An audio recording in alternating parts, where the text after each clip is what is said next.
శరీర సంబంధమైన మ్యూజిక్ని, ట్యూన్స్ని కోరుకుంటున్నావు. వాక్యం వినాలంటే క్రొత్తదనాన్ని కోరుకుంటున్నావు.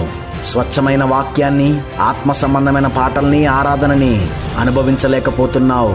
దుర్నీతి యందు సంతోషిస్తూ సత్యమందు ఆనందించలేని వానిగా నిన్ను సినిమా చేసేసింది.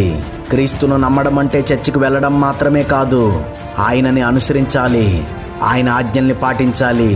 ప్రియ సహోదరి సహోదరుడా, ఒక క్రైస్తవునిగా నువ్వు ఏం చూడాలో, ఏం చదవాలో, ఏం వినాలో బైబిల్ నిర్ణయిస్తుంది.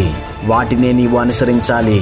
చివరికి సహోదరులారా, ఏవి మాన్యమైనవో, ఏవి న్యాయమైనవో, ఏవి పవిత్రమైనవో, ఏవి రమ్యమైనవో, ఏవి ఖ్యాతిగలవో వాటినే యోగ్యమైన వాటిగాను, మెప్పుకు తగిన వాటిగాను భావించి వాటి మీద ధ్యానముంచుకునిడి. పై లక్షణాలు గల సినిమాలు ఏవైనా ఉంటే వాటిని చూడొచ్చు, కానీ అలాంటి సినిమాలు 1,00,000కు 1 కూడా ఉండవు. మనం ఏం చదువుతామో,